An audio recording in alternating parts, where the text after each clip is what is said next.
Thug Notes, we getting twisted with The Catcher in the Rye by J.D. Salinger. This book tells the story of Holden Caulfield, a 16-year-old white boy who started talking about the events that got his ass slung up in a mental hospital. You see, last Christmas, Holden got kicked out of his prissy private school for flunking all his classes, except English. Holla! So then he drops in on his old teacher Spencer, who tells him that he gotta get his shit together. Later, Holden rolls up to his crib where he throws down with this roomie Stradlater, who be macking some girl Holden used to holla at.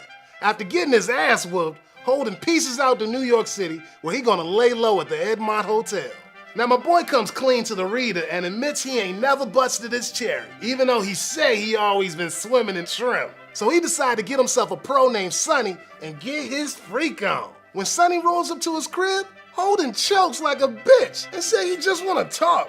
Then Sonny tried to shake my boy down for more cash, but Holden ain't backing down and kicks her ass out. Next thing you know, Sonny's pimp, Maurice, busts in, bitch slaps Holden and jacks that paper, son. So Holden eventually decides he gonna see his baby sister Phoebe, who asks him what he wanna be about. Holden says he sees himself in a big field of rye, full of kids, where he be standing at the cliff catching any little homies who bout to fall off. Now when his folks come home, Holden slips out to kick it with his old teacher, Mr. Antolini. But Holden got a bail when he thinks that creepy cat be feeling on him while he sleep. At this point, Holden bout to straight lose his shit. So he decided to get the hell out of Dodge. His sister Phoebe wanna join up, but he shuts her ass down.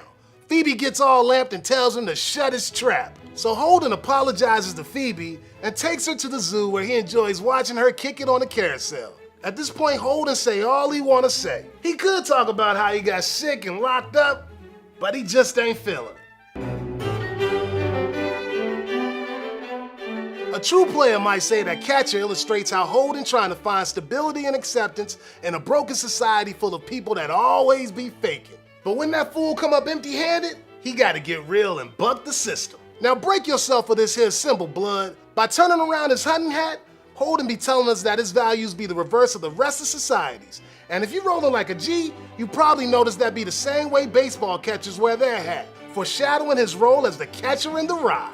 And unless you peep this quote that be explained in the title, you be acting like a straight phony.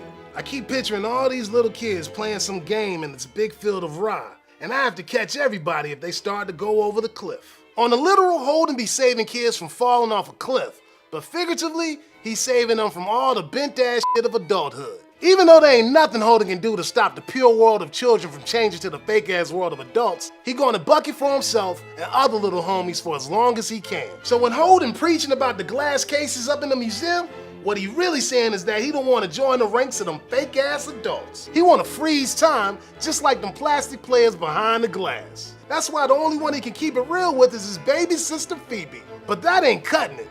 Holden be tripping cause he got a legit desire to search for beauty and human contact, but just ain't finding it in a world of such ugliness. This is what makes Holden one of the loneliest players in all of literature. He keeps it so real, while everybody else frontin'. But as much as Holden be spitting that righteous talk, he sure as hell ain't no prince. Like he say, I'm the most terrific liar you ever saw in your life. And although he wants you to think he hard, homeboy got a gentle soul. That's why he always asking what them ducks in the Central Park Lake gonna do once the water freezes over.